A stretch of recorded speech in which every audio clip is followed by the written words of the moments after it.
সোনার বন্ধুগণ আমার, কার কখন মৃত্যু হবে বলতে পারো বাজান?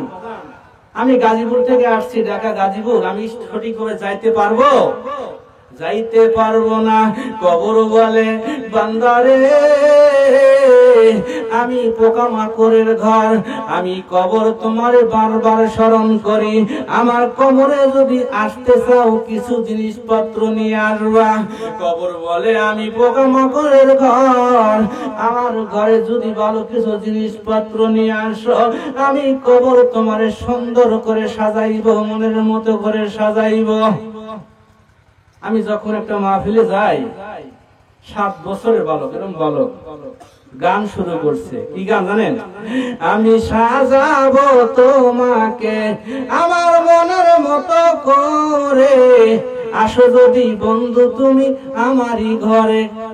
কি ব্যাপার? যুবক ডাক দিছে, যুবক এদিকে আসো, বালক আসো, তুমি কি গান গাইলা? আমার বাপের সময় গাইছে গান, সেই গান আমি শিখছি। যুবক 7 বছরের বালক। আমি বললাম নাউজুবিল্লাহ। আমি বললাম তোমার দাদা বেঁচে আছে? কয় না, মারা গেছে। তোমার আব্বু? কয় বেঁচে আছে। তোমার দাদা কবরে গেছে। কবরে গান গায়। কবর কি বলে জানেন? কবর বান্দারে বলে আমি সাজাবো তোমাকে আমার মনের মতো করে, আসো যদি বন্ধু তুমি আমারই ঘরে, আমার ঘরে আসো যদি আমি তোমায় সাজাবো মনের মতো করে, এমন সাজান সাজাইব তোমায় এক ঘুমে তুমি কোটি কোটি বৎসর চলে যাবে বাজান। কিতাব সাক্ষী দিয়ে বলেন সবচেয়ে বড় ভয়ঙ্কর জায়গা হলো কবর। এই কবরের ঘাটিতে যদি আমরা কেউ পার না পাই, কবরের ভিতরে যদি আমরা ধরা খেয়ে যাই, কিয়ামত পর্যন্ত কবরে সাপ বিচ্ছু এসে আমার কামড়াইতে থাকবে।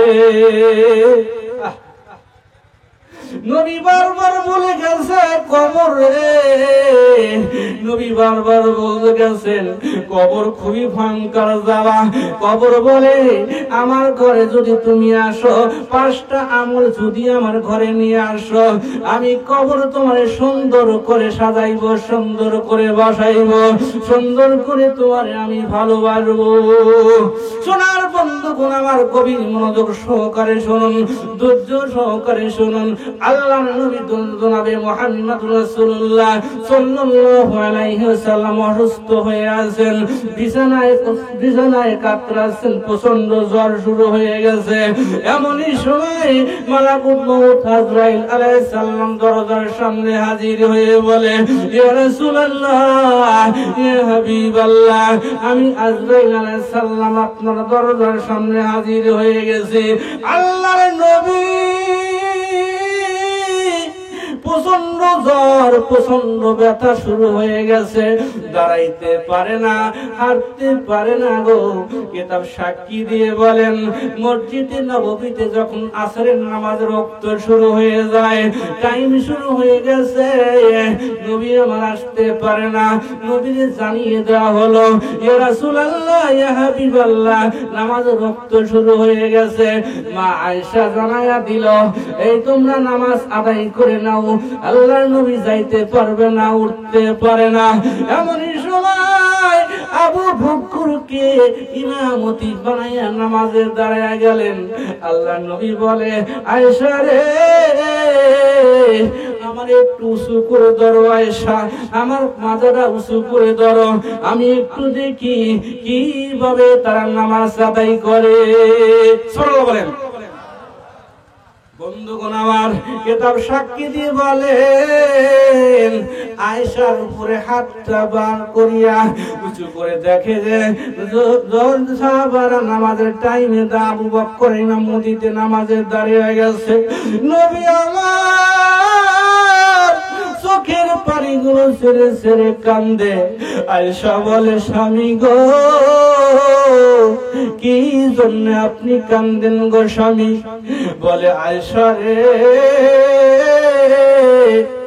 আজকে আমার সুখের কান্দারে আয়েশা।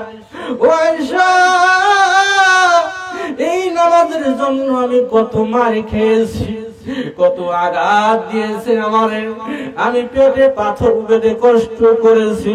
আয়েশা রে, আজকে আমি সফল রে, আজকে আমি সফল। আমি যখন দুনিয়া থেকে বিদায় হয়ে যাব, আমার সাহাবারা এমনই ভাবে তারা নামাজ পড়বে। আমার সুখের কান্না রে আয়েশা, আমার সুখের কান্না। আমার বন্ধু এমনই সময় নবী আমার অসুস্থ হয়ে শুয়ে পড়েছেন। আজরাইল আলাইহিস সালাম যখন ঘরের দরজায় হাজির হয়ে গেছে, আজরাইল যখন সালাম পেশ করিলেন, আল্লাহর নবী বলে, ফাতেমা রে, বাড়ির দরজার সামনে কে যেন দাঁড়াইয়া সালাম পেশ করে। ও আমার ফাতেমা, দরজাটা খুলে দাও না মা, ঘরের দরজাটা খুলে দাও। মা ফাতেমা কান্দে, চোখের পানি মুছতে মুছতে যখন দরজার সামনে হাজির হয়ে যায়, দরজার পাল্লা যখন এইভাবে যখন একটা পাল্লা খোলে, খোলার সাথে সাথে আর জমিনে হলো পা, আসমানে হলো মাথা। একটা চিৎকার মেরে দরজা চাপ দিয়ে বাবারে জড়ায় ধরে কান্দে আর বলে, আমার আব্বু গো, আমি দরজা বন্ধাইয়া দিলাম গো বাবা। আমার বাবা এই তো সেই মানুষ না, জমিনে হলো পা, আসমানে হলো মাথা। আব্বা গো, আমার মনে হয় মালাকুল মউত আজরাইল ইনি মানুষ হতে পারে না। বাবা গো, আমি ঘরের দরজাটা আর খুলবো না বাবা, ঘরের দরজাটা খুলবো না। নবী আমার অসুস্থ, ফাতেমা কান্না শুরু হয়ে গেছে, হাসান হুসাইন কান্না শুরু হয়ে গেছে, সকলেই কান্না শুরু হয়ে গেছে। এমনই সময় নবী ডাক দিয়ে বলে, ফাতেমা রে, তুমি একটু কাছে আসো মা, তোমার কানটা আমার কানের সামনে ধরো। মা ফাতেমা বলে, আব্বা গো, কি জন্য আপনি আমার ডাক দিলেন? ফাতেমা বলে, বাবা গো, আমি ফাতেমার ইতিম বানাইয়া আপনি চলে যাবেন, আমি ফাতেমা কেমনে থাকবো বাবা, হাসান হুসাইন কেমনে থাকবো? আল্লাহর নবী বলে, ফাতেমা রে, তুমি কান্দিও না মা, তুমি কান্দিও না। আমি সবার চাইতে আমি তোমারে বেশি ভালোবাসতাম, মহব্বত করতাম। ও ফাতেমা, সফর থেকে যখন বের হইতাম রে মা, তোমার চেহারা না দেখিয়ে আমি খানা খাইতাম না।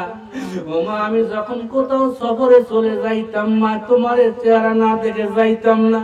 ও মা ফাতেমা, তুমি মনে রেখো, আমি যদি দুনিয়া থেকে চলে যাই, ও মা ফাতেমা, সর্বপ্রথম তোমার সাথে আমার দিদার হয়ে যাবে, সর্বপ্রথম তোমার সাথে আমার সাক্ষাৎ হয়ে যাবে।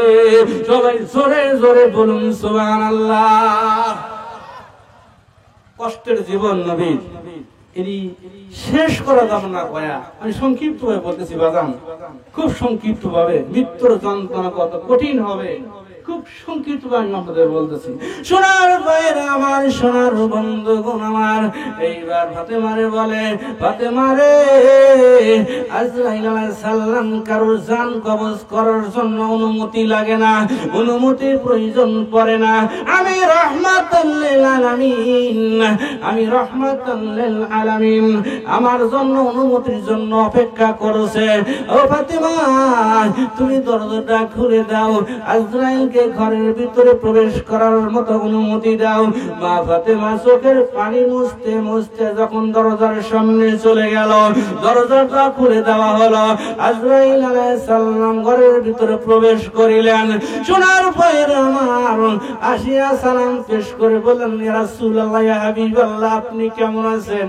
নবী আমার বলে, আজরাইল, আমি বেশি ভালো নাই রে আজরাইল, আমার প্রচন্ড জ্বর, প্রচন্ড ব্যথা, হাঁটতে পারি না, দাঁড়াইতে পারি না। ও আজরাইল, কোন খবর নিয়ে তুমি আমার দরবারে এসেছো? আজরাইল বলে, রাহমাতাল লিল আলামিন, আমি কেন এসেছি আপনার জানার বাকি নাই। নবী গো, আল্লাহ তাআলা আমারে বলেছেন, ওরে আজরাইল, তুমি কি জানো কোন ব্যক্তির কাছে তোমারে পাঠাইলাম? রাহমাতাল লিল আলামিন, যার কোনো তুলনা হয় না, অনুমতি নিবি, পারমিশন নিবি। আমার বন্ধু যদি দুনিয়ায় থাকতে চায় আমি তার দীর্ঘ হায়াত দিয়ে দিব, কিন্তু আমি চাই আমার বন্ধু আসুক, আমার বন্ধুর সিনা মোবারক আমি আমার আরশ মহল্লায় রাখবো। সবাই জোরে জোরে বলুন সুবহানাল্লাহ। লা ইলাহা লা ইলাহা, জোরে জোরে লা ইলাহা। ও তার দেলে আছে আল্লাহর ভয়, যার দেলে আছে আল্লাহর ভয়, আল্লাহ আল্লাহ সব সময়, যার দেলে আছে আল্লাহর ভয়, আল্লাহ আল্লাহ সব সময়, যার দেলে আছে। আমার কথা কি বুঝতে পারেন বাজান? বুঝতে পারেন? চলবে খুব মনোযোগ সহকারে। আমিও নতুন মানুষ, আপনারা নতুন, আমার সভাপতি সাহেব নতুন। যদি আল্লাহ বাঁচা রাখে তাহলে আগামীতে যদি সবাই সেই লম্বা টাইম পাই, লম্বা ঘটনা তুলে দেবো যদি ইনশাল্লাহ নিয়ে আওয়াজ করি তাহলে সারা রাত চলে যাবে। ইনশাল্লাহ যদি ইনশাল্লাহ নিয়ে আওয়াজ করি সারা রাত চলে যাবে। প্রধান বক্তা আসবে আমার বড় ভাই পীরজাদা আজিজুল হক জিয়াদি ভাই, খুব অসুস্থ, বলছে ভাই চালায় যা, আমি শুধু দোয়া করবো। তারপরেও আমার বড় ভাই মহব্বতের মানুষ, উনি রেস্টে আছে, উনি আসবে। আমিও দীর্ঘদিন প্রায় জায়গা জায়গায় বয়ান করি, কিন্তু মাইকের খুবই সমস্যা, মাইকের সাউন্ডের সমস্যা।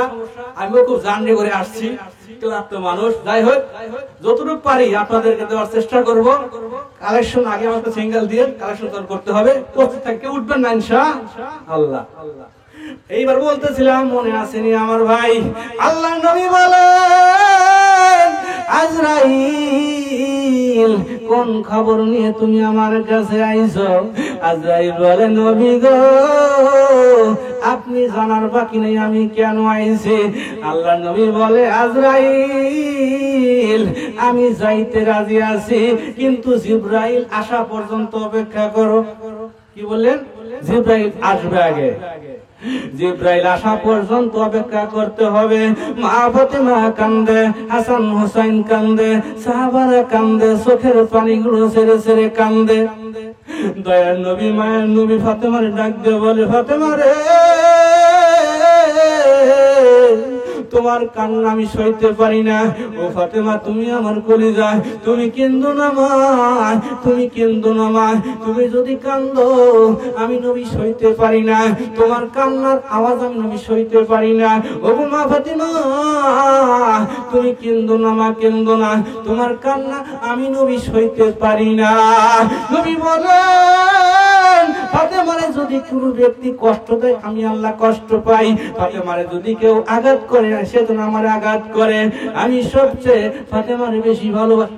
সবচেয়ে নবীর কন্যা ফাতেমারে বেশি ভালোবাসতেন, মহব্বত করতেন। উনি সফরে গেলে খানা খাইলে কিছু খানা টোপলায় বেঁধে মা ফাতেমার বাড়ি নিয়ে যেতেন। আরে আমার মা ফাতেমা না জানি না খায়া আছে, এভাবে সবচেয়ে বেশি মহব্বত করতেন মা ফাতেমারে। মা ফাতেমা তো কান্দে, নবী সইতে পারে না, ফাতেমা তুমি কেঁদো না।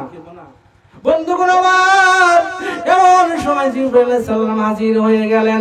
জিবরাইল বললেন, ইয়া রাসূলুল্লাহ, ইয়া হাবিবাল্লাহ, আল্লাহ তাআলা আপনার অপেক্ষায় আছেন গো নবী, আপনি আর থাকবেন না। আপনি যদি থাকতে চান হায়াত বাড়ায়া দেবে, কিন্তু আল্লাহ তাআলা আপনার দিদার অপেক্ষায় আছে। এইবার আজরাইল আলাইহিস সালামকে বলে, ওরে আজরাইল এখনো তোমার অনুমতি দিব না। আমি যদি মৃত্যু হয়ে যায় আমার গুনাহগারের উম্মতের জন্য কে দায়িত্ব নেবে? আমার গুনাহগারের উম্মতের জামিনদার কে হবে? আমার গুনাহগার উম্মতের ছাড়া আমি নবী আরশ মহল্লায় থাকতে চাই না। সবাই জোরে জোরে বলুন সুবহানাল্লাহ। নবী বলেন, আমার উম্মত ছাড়া আমি আরশ মহল্লা চাই না, আমি জমিনে থাকবো, আমি উম্মত নিয়ে থাকবো। ওরে জিবরাইল আমার গুনাহগার উম্মতের ফয়সালা না পর্যন্ত আমি আমার জান বাহিরের অনুমতি দিব না। আল্লাহ তাআলা বলেন, জিবরাইল জিবরাইল আমার বন্ধুরে জানায়া দাও আমার বন্ধুর অনুমতি ছাড়া আমার বন্ধুর পারমিশন ছাড়া একটা উম্মত আমি আল্লাহ তাআলা জাহান্নামে দিব না। সবাই জোরে জোরে বলুন সুবহানাল্লাহ। লা ইলাহা, জোরে জোরে লা ইলাহা, আরো জোরে লা ইলাহা, লা ইলাহা। এই আসমান সুন্দর জমিন সুন্দর, বলুন আসমান সুন্দর জমিন সুন্দর, আরো সুন্দর গাছপালা তাহার চেয়ে আরো সুন্দর নূর নবীজি সাল্লাল্লাহু লা ইলাহা, জোরে জোরে লা ইলাহা, আরো জোরে লা ইলাহা, লা ইলাহা ইল্লাল্লাহু মুহাম্মাদুর রাসূলুল্লাহ সাল্লাল্লাহু আলাইহি সাল্লাম। সোনার বন্ধুগণ আমার, জিবরাইল বলেন নবী গো আপনি আপনার অনুমতি ছাড়া একটা উম্মত জাহান্নামে যাবে না। ও নবী আপনি যদি চলে যান আপনার গুনাহগারের জামিনদার আল্লাহ তাআলা হয়ে যাবেন। ইয়া রাসূলুল্লাহ ইয়া হাবিবাল্লাহ, জোরে বলুন ইয়া রাসূলুল্লাহ ইয়া হাবিবাল্লাহ ইয়া রাসূলুল্লাহ, জোরে ইয়া রাসূলুল্লাহ ইয়া হাবিবাল্লাহ ইয়া রাসূলুল্লাহ ইয়া হাবিবাল্লাহ ইয়া রাসূলুল্লাহ ইয়া রাসূলুল্লাহ ইয়া হাবিবাল্লাহ। সোনার ভাইয়ের আমার, এইবার আল্লাহ তাআলার কাছে জানাইলেন জিবরাইল আপনার বন্ধু আসতেছে না, আপনার বন্ধু জমিনে থাকবে, গুনাহগাররা উম্মতদের নিয়ে থাকবে, কিন্তু ওনার উম্মতের জামিনদার কে হবে? আল্লাহ বলেন জিবরাইল ওনার গুনাহগারের উম্মতের সকল জামিনদার আমি হয়ে গেলাম। আল্লাহর বন্ধুর অনুমতি ছাড়া পারমিশন ছাড়া একটা ওনার উম্মত আমি আল্লাহ জাহান্নামে পাঠাবো না। বন্ধুগণ আমার, এইবার আল্লাহর নবী এইবার অনুমতি দিলেন আজরাইল আমার রূহ তুমি বাহির করো। আমার একটা কথা শুনে রাখো, যত কষ্ট দিবা, আঘাত দিবা, ব্যথা দিবা, যন্ত্রণা দিবা আমার নবীর উপরে চালায়া যাও, কিন্তু আমার গুনাহগার উম্মতের প্রতি এত জুলুম করে তুমি রূহ বাহির করবে না।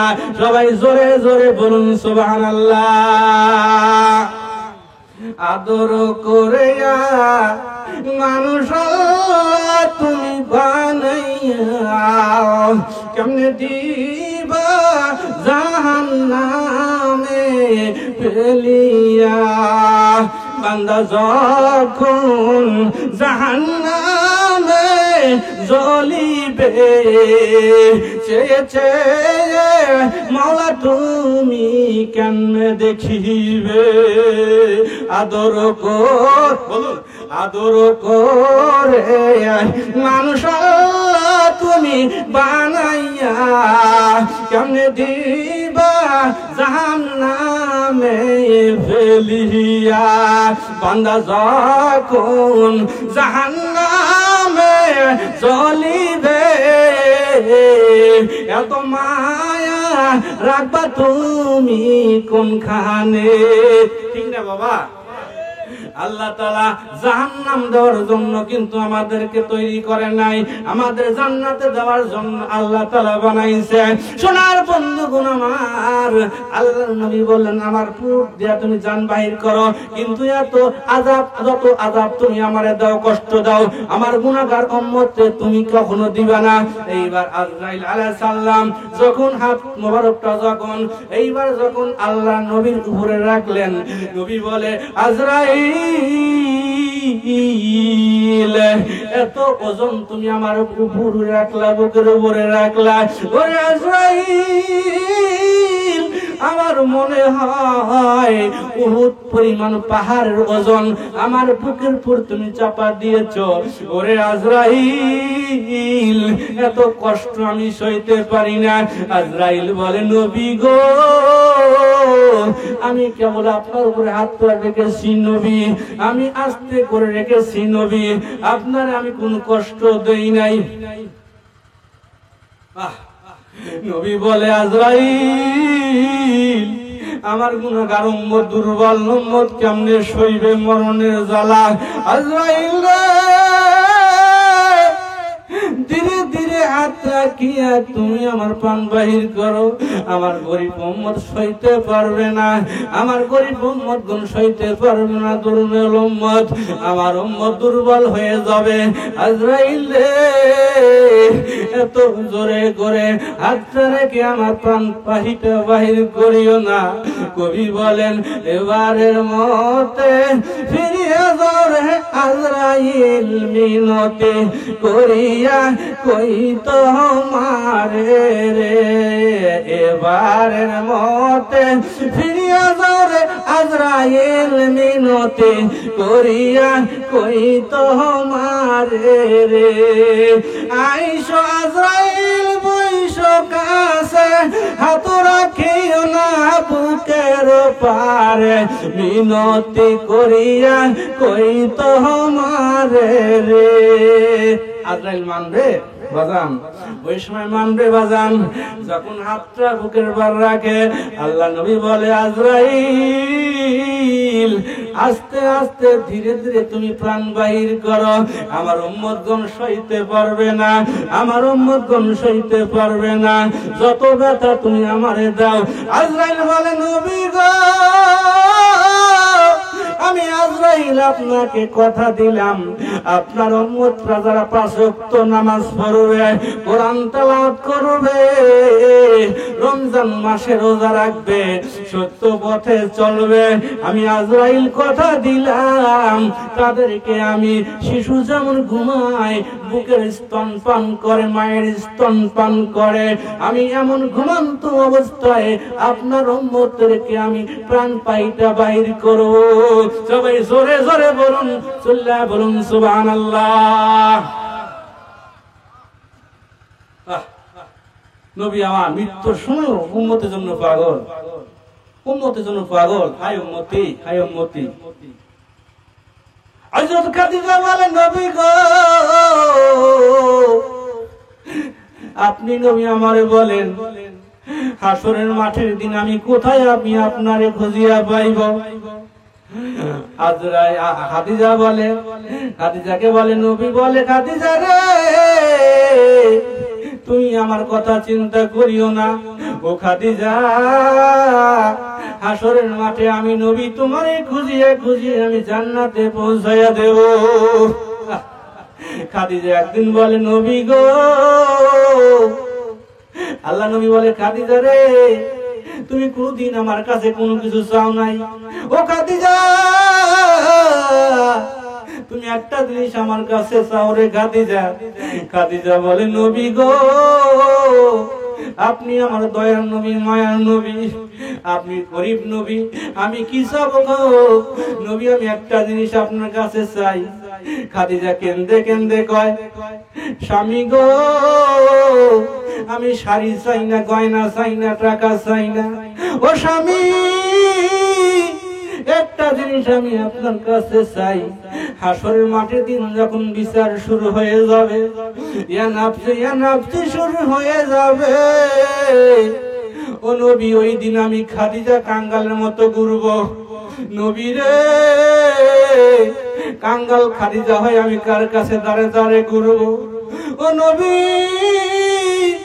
আমি খাদিজা রে ওই দিন খুঁজিয়া খুঁজিয়া আপনি নবী বলেন আমার জান্নাতে পৌঁছাইবেন কিনা? নবী আমার বলে খাদিজা রে,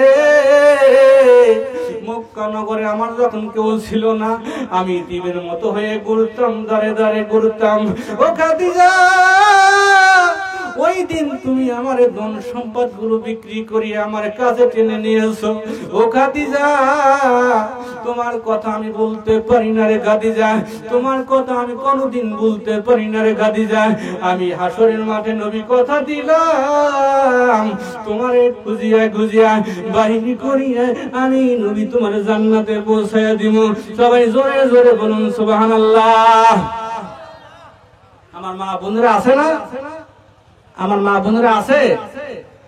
আমার মা এবং বোন ভালো করে শুনুন, আল্লাহর নবী ঘোষণা করে বলেন যে নারীগণ দুইটা আমল করবে। কয়টা আমল? দুইটি আমল যদি করে, আমি নবী ঘোষণা করিলাম হাসরের মাঠে খুঁজিয়া খুঁজিয়া তাদেরকে আমি জান্নাতে পৌঁছাইয়া দেব। সুবহানাল্লাহ বলেন। এই দুইটা কারণ যদি বলতে যাই সময় লেগে যাবে, ইনশাআল্লাহ কারণ যদি বলতে যাই সময় লেগে যাবে। তিন শ্রেণীর মানুষের দোয়া আল্লাহ কবুল করবে না, সময় লেগে যাবে। তিন শ্রেণীর মানুষের সাথে আল্লাহ হাসরের মাঠে কথা বলবে না, সময় লেগে যাবে। আমারে যদি আবার গাজীপুর জেলায়, গাজীপুর থেকে যদি আবার সিরাজগঞ্জে আসে, আমারে যদি আবার আনেন, পয়েন্ট করে রাখবেন এই ঘটনাগুলো। আমি সুন্দর করে আমি আপনাদের খুলে খুলে বলবো। সবাই জোরে জোরে বলুন সুবহানাল্লাহ। আল্লাহ বলেন হাসরের মাঠে তোমার যে যুবককে প্রশ্ন করবে, যুবক তোমার আমি অলরেডি দিয়েছিলাম, সর্বপ্রথম প্রশ্ন করবে তোমার জীবনটা কোন কাজের জন্য ব্যয় করেছিলা, সর্বপ্রথম টাকা পয়সা ইনকাম করেছিলা কোন কাজের জন্য ইনকাম করেছিলা। এ যুবক এত টাকা পয়সা ইনকাম করেছো, খরচ করেছো কার জন্য? পরিবারের জন্য খরচ করেছো, ছেলে মেয়ের জন্য খরচ করেছো। ও জীবনকে প্রশ্ন করা হবে তোমার আল্লাহর ঘরের জন্য দান করেছো কিনা, মসজিদের জন্য দান করেছো কিনা। সরকার মাওলানা মুহাম্মদ وعلى آل سيدنا مولانا زور زور اللهم صل على مولانا محمد وعلى آل سيدنا مولانا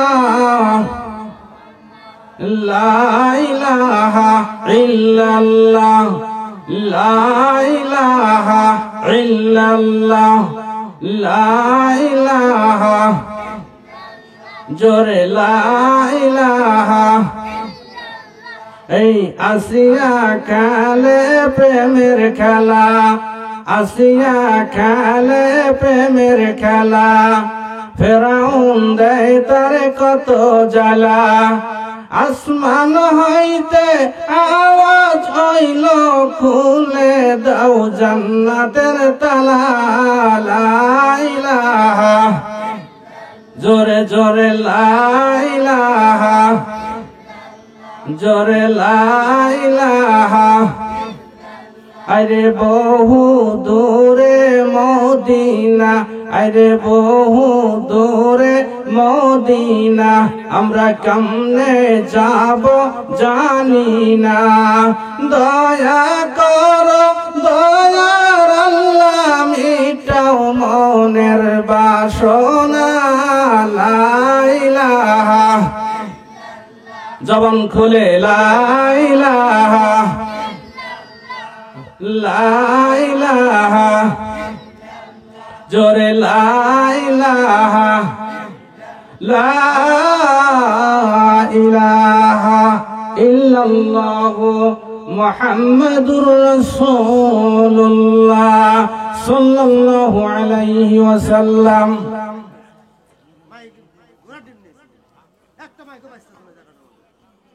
যাই হোক, আসলে মাইকের সাউন্ড খুবই ডিস্টার্ব। আসলে এই মাইকের আওয়াজ আসলে আমার কানে বাজে খুব কম। মাইকের সাউন্ড হবে কনকনা। হুজুর কথা বলবে, সাউন্ড হবে কনকনা, সাউন্ডের কোনো ই নাই। আমরা প্রায় দিনই প্রোগ্রাম করি, অনেক দূরে দূরে প্রোগ্রাম করি, জার্নি করার পরে প্রোগ্রাম করি, দূরে দূরে যাই। আমাদের তো একটা মাইকের জীবন জান। মাইক যদি ভালো না হয় তাহলে কথাও সাউন্ড চাপ দিয়ে জোরে বলতে হয়। যাই হোক, ধৈর্য সহকারে শুনবেন। আজকের ছোট পোস্টার নাই,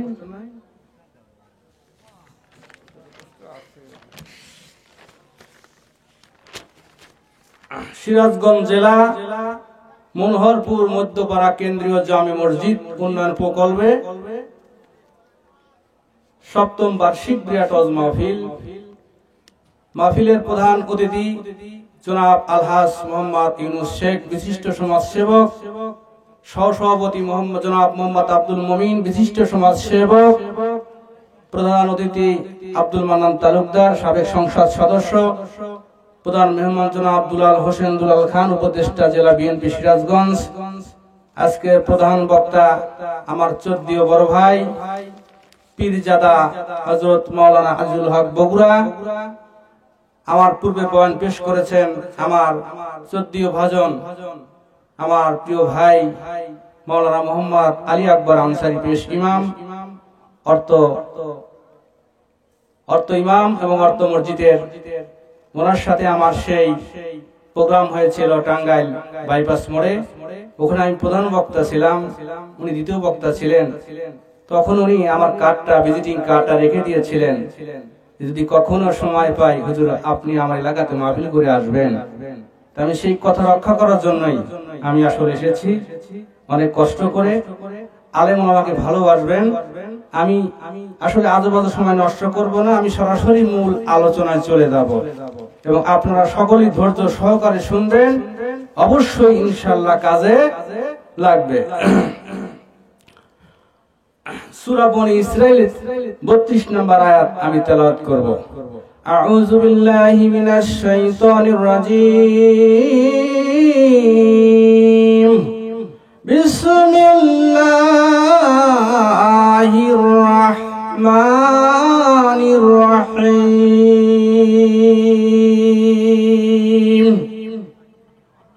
ওয়ালা তাকরাবুজ জিনা ইন্নাহু কানা ফাহিশাতাও ওয়া সাআ